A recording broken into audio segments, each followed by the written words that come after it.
Remember that the cycle of lacking self-discipline has 5 phases. In this section, we talk about exactly how to address each of the first 4 phases. 1. Unhelpful assumptions or made-up rules. Life is short. I should enjoy it and not spend my precious time washing that dusty car. Car washes are something you pay for anyway. To clear up any unhelpful assumptions regarding self-discipline, consider something of a favorite concept of mine, the 40% rule. It says that when an individual's mind begins telling them that they are physically or emotionally maxed out, in reality they have only pushed themselves to 40% of their full capacity. In other words, they could endure 60% more if only they believed that they were capable of it. When you think you have reached your limits, you're not even close, and whether you can keep going or not depends on if you believe it. It's quite a belief to feel that you've reached your limits and say to yourself that you're only 40% done. It's an acceptance of pain, and that's a belief that is much more beneficial to your self-discipline. What if you were to replace your unhelpful, disempowering assumptions with this one of strength and agency? We are usually ready to give up around the time that we begin to feel pain or are barely pressing our boundaries. But that point is actually just the beginning of what we are all capable of. And the key to unlocking more potential is to push through the initial pain and the self-doubt that surfaces along with it. By maintaining a belief in yourself, you show yourself that you can do more, and that evidence builds your confidence and discipline. You might, for example, begin struggling after doing 10 push-ups. You'd start hearing the voice in your head that says you feel too tired, too sore, or too weak to go on. But if you take a pause and gather yourself to do one more, you find that you've already disproven the voice saying that you can't. Then you pause and do another, and then another, and then another. Suddenly you're at 20. You can take it slowly, but you've just doubled what you thought was possible. Believing that you can do more will make it true. It enables you to go well beyond the limits that you've constructed for yourself in your own mind. And once you've felt the pain and the urge to give up at 10 push-ups, only to push through it and do 20, you know that your mental strength helped you persevere. The next time you're challenged, you'll feel all the more capable and prepared to push past your supposed limits again. This embodies self-discipline in a nutshell. It's really a matter of how much pain you can stomach, and most of us will only bend and never break. Our minds can be our best friends when we have a strong belief in our capabilities, but they can also be a poisonous enemy if we allow negativity to seize control. It's up to you to empower yourself using the 40% rule rather than throwing in the towel mentally at the first sign of resistance. The reality is that most of us have no clue about our true physical and mental limitations. Quite often, the underlying causes of lapses in discipline are the beliefs we create in our minds that we can't do something. Expecting yourself to be capable, successful, and disciplined will make it all the more likely that you actually are. 2. Increasing discomfort. I'd rather not wash the car. It's boring and uncomfortable. I know my spouse asked me to, but it can wait. Self-discipline is uncomfortable by nature. You would never willingly subject yourself to the struggle of being disciplined unless you had a strong purpose for doing so. The things we willingly do with enjoyment are called fun. We never hear about people needing discipline to eat ice cream or play video games. There's no amount of knowledge, habit formation, thinking, or visualization that will make self-discipline comfortable. It's simply a fact that being disciplined is going to feel like a chore. You're going to hate it at times even. The key quantity we need more of isn't necessarily always self-discipline itself. It's the amount of discomfort we can handle and tolerate. This process seeks to turn a stabbing pain into a dull annoyance you can barely feel, or a hunger pang that you actually crave because it means you are sticking to your diet. That's as good as it's going to get. Washing the dishes may not morph into something pleasurable, but at least it doesn't have to be an agonizing experience. Being disciplined comes down to choosing temporary discomfort that helps you in the long term. Discipline doesn't care if you are exhausted, irritated, or even dejected. That's when you need it the most. Making a regular habit of embracing uncomfortable situations can have a positive impact on all aspects of your life. Just as lifting weights causes temporary discomfort that allows muscles to grow back stronger, choosing disciplined actions and decision-making also makes your uncomfortable muscle stronger. You don't need to be uncomfortable in your daily life, but being familiar with the feeling sure helps you in the face of actual adversity. You can even create anxiety and uncertainty yourself so that they are controlled and manageable to show yourself that you are capable of handling it. Jia Zhang gave a popular TED Talk about his personal journey outside of his comfort zone, in which he confronted his fear of rejection and the social anxiety that came with it. Jiang wanted to become more confident, so he set out to desensitize himself to rejection by seeking rejection out in some small and controlled way 100 days in a row.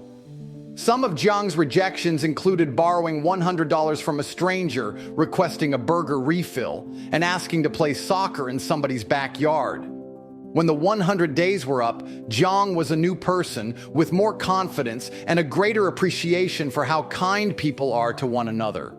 Jiang's story of overcoming a fear of rejection is applicable to everybody. Your personal fears and discomforts are also your opportunities to challenge yourself. If you like to be in control, spend a day deferring to other people. If you're more comfortable being passive, spend a day asserting yourself and making more decisions. Whatever you are comfortable doing, do the opposite. Injecting manageable discomfort and uncertainty into your life isn't difficult to do. You might order the dish on the restaurant menu that has ingredients you haven't heard of before. Or instead of taking a relaxing hot shower, you could turn the water to cold and force yourself to stand in it until you gain control of your breath and calm your mind. Ask people for discounts that you don't think you'll get. Sit down in a restaurant and then leave after receiving the menu. That walk to the door will feel incredibly long. Even just doing something spontaneous or out of character can get you out of your comfort zone enough to see that your uncomfortable zone isn't that bad. As this practice builds your willpower, you can begin to change some of your less beneficial habits. When you feel pulled into a battle with your urges, you'll have the mental strength to resist that temptation and to instead ride the urges out like a wave. And if fear motivates you to avoid your urges altogether by distracting yourself from them, fear is sometimes an opportunity for positive change. Discomfort and struggle are what make you who you are. You're reading this book because you want to be more self-disciplined. So if you're going to follow through on that, then it's time for you to get comfortable with discomfort. 3. Excuses for lack of self-discipline to decrease psychological discomfort. It's perfectly reasonable for me not to wash the car. It's so hot outside I would melt. My spouse didn't really mean it when they asked. It's time to understand the psychology of excuses a bit better. Making excuses isn't always a deliberate thing. This often makes it hard to pinpoint exactly when we use excuses because we tend toward certain ways of thinking that we just accept as who we are. Some of these mindsets are classic personality types that we're all familiar with to an extent. Others are patterns of thought that we don't easily recognize. All of them conspire to make us delay, procrastinate, or simply refuse to do something. But they're also correctable. There are many different mindsets that contribute to the act of excuse making, but we'll focus on 4 of the more common ones. The perfectionist. This is someone who only acknowledges results if everything goes exactly as they planned. There can be no deviation whatsoever. The perfectionist takes a stark all-or-nothing approach to what they see done. Either everything is right or absolutely nothing gets done. And of course, you can bet the standards of a perfectionist are frequently impossible to meet. They'll have an absolute floor of expectation. If that minimum level of accomplishment isn't met, the entire project is a waste, so why bother? How to change the perfectionist mindset? First, stop thinking of accomplishments as off-on switches where there's just the binary of done, not done. Rather, think of efforts in terms of a dial where all efforts are simply measured in levels of intensity. You might be going at 85, 50%, or 3%, but you're doing something instead of shutting down if things aren't perfectly executed. Something is better than nothing. If you don't come out of the gate stronger than anyone else and do everything perfectly, you can always adjust along the way. It's a fluid process. The intimidated. People with this mindset have some commonalities with the perfectionist in that they use an ideal condition to gauge the effectiveness of their efforts. But the intimidated is more gripped with fear than the perfectionist. They're afraid they've overshot their ability and have taken on more than they can handle. The intimidated is driven by a consumptive fear of the unknown and the prospect of total failure. Not only will the results be bad, but they'll also be downright disastrous. The cake in the oven won't just burn, you'll set the entire kitchen on fire. To tame the intimidated and overcome your terror of what might happen, the answer is very simple. Research. Consider what's the worst-case scenario in your efforts. What would truly define utter catastrophe? Write the answer down and make whatever plans and reinforcements you need to avoid that terrible event from unfolding, and then get to work. Remember, too, that failure is something to learn from. Just allowing yourself to be defined by failure without trying to figure out the adjustments you could make to achieve a better result is a lifelong recipe for eternal procrastination. Resist the urge to overthink and overanalyze in advance and risk analysis paralysis. Just start something. The environment blamer. People with this mindset are completely at the mercy of their surroundings. They believe they have no input or control about what happens. Life to them is merely a sequence of things that happen to them, not the accomplishments they make. Their belief that outside forces are always conspiring against them leads them to focus only on the external and not at all on their own internal abilities or contributions. This is especially helpful when they're trying to evade responsibility. To change the environment-blaming mindset, simply accept accountability and realize that things don't have to happen to you. Understand that you have just as much ability to affect your surroundings as anyone or anything else. Nothing prevents you from doing so besides yourself. This is a matter of understanding just how much you can participate in your daily life. Question whether the environment is really the cause of your sorrows or whether it's just a convenient excuse. Like the example from earlier, traffic and weather might happen to you, but that doesn't mean you can't account for them yourself. The defeatist. This mindset is pessimistic. A defeatist is certain there's no chance for success and won't let you forget about it. They've already decided they're not going to succeed, whether they say so or not. The defeatist uses their lack of optimism to explain their own inabilities. It's not really a reflection of the truth, just that they lack the requisite tools to do anything. More often than not, this attitude stops being an opinion and turns into a self-fulfilling prophecy. They really will start stinking at everything. To change the defeatist mindset, stop confirming your own failure. Even if it runs counter to your ideas of reality, just attack the problem you're trying to solve or the goal you're trying to achieve. Break the big task down into smaller and more manageable pieces. Try to score a few quick wins instead of the league championship all at once.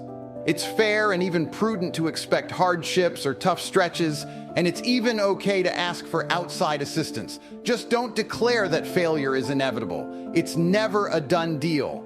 Excuse-making is the most temporary and fruitless method to feel better.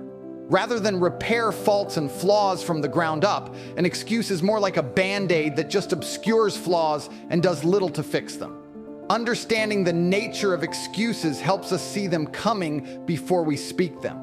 That pause in our thinking can help us see what the real situation is and can open up insights into how we can positively affect them. And that leads to a tenacious character that can contend with anything that comes down the path. Now that we understand the true purpose of excuses and why they are so unhelpful, it's time to learn a method to deal with them as they arise. The solution isn't necessarily to deny what we're telling ourselves, as that's nearly impossible. Excuses reflect certain states of mind that we may indeed think we're experiencing. Instead of denying your excuses, try to dig below the surface and find three components: the truth, the mentally weak conclusion, and the mentally tough conclusion. Drawing a clear distinction between these three factors is what will allow you to truly understand your internal dialogue and isolate where you can choose to be tough and resilient. For example, let's say you have an essay that's due in a few days that will require you to perform research. You have a reasonable window of time to get it completed, but you're exhausted. This is the truth. This is the neutral reality of the situation. This is where the fork in the road appears, and you will make your choice about how to approach it, with toughness or not. Now ask yourself what an excuse for the truth would sound like. This might be your first impulse, to come up with an excuse not to get started. I could start now, but I'll do much better after I get some sleep. There's your mentally weak conclusion. It's allowing you to procrastinate.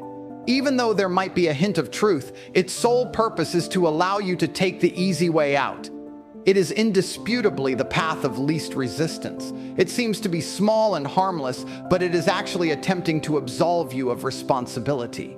Then ask yourself what the best approach for the truth is. On the other hand, you could say, I'm tired, but if nothing else, I can do a few small things right now to get the paper going. I could make a rough outline that'll make this paper easier to navigate when I'm more refreshed. That's a mentally tough conclusion. It is recognizing what the right and most effective choice is instead of the easy choice. It doesn't demand that you exhaust yourself, but it ensures that you set yourself up for success. Often, it's only when we engage in this type of role-playing that we can understand we are even making an excuse. You're not required to reject the conditions that make up your mentally weak conclusions. No, it's not about becoming a relentless machine in the face of all adversity. Step by step, it's just about realizing that you have many choices and that the choices that lead to toughness are just a slight pivot away. We can move forward only when we realize that excuses are almost always lies. 4. Avoidance activities to decrease psychological discomfort. I will clean the bathroom instead. I'm still productive. I'll also arrange my desk. Lots of things getting done today. Tinkering with your environment can make self-discipline a whole lot easier. If it's difficult to distract yourself, then self-discipline might actually become the path of least resistance, and you might as well work. When you study how human behavior evolves over a long time period, environment frequently plays more of a part in success than motivation or skill. Environment is the hidden force that guides human behavior. Yes, incentive, intelligence, and labor are important, but these traits often get overmatched by the surroundings in which we dwell. External factors are the invisible accomplices for shaping how we react and behave. No matter how self-disciplined we want to be, it is at least partially determined by your physical surroundings. Brian Wansink of Cornell University conducted a study on dietary habits in 2006 and made an interesting discovery. When people switched from serving plates 12 inches in diameter to plates that were 10 inches, they wound up eating 22% less food. It's an example of how even a minor adjustment in an environment can contribute to an outcome you want.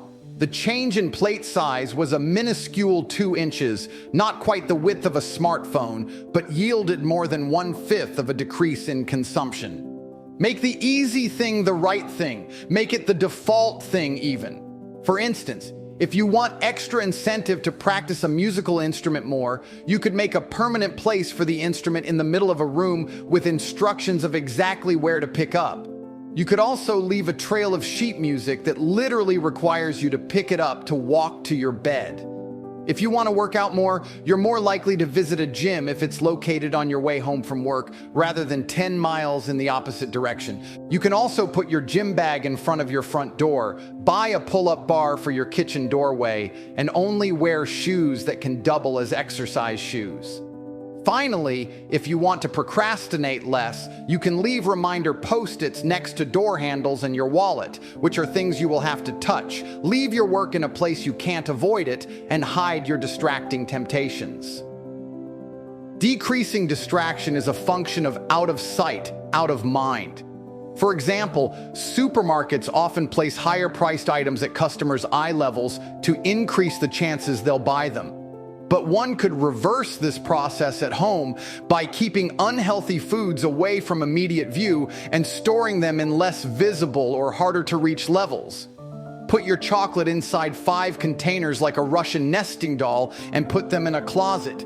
See how often you binge then. To stop smoking, one might consider removing all the ashtrays from inside the home and placing them as far away as possible on the perimeter of their property, so smoking will necessitate a brisk walk in the freezing winter. To keep from sitting down all day, you can switch to a standing desk that will force you to stand up during most working hours. You could also simply remove chairs and coffee tables from the area in which you do most of your work. Depending on willpower and discipline is risky to say the least, so create an environment that will help you automate your decisions towards self-discipline. In taking that decision out of your hands, you're rewiring yourself to take bad habits out of your routine and likely saving a little time in the process.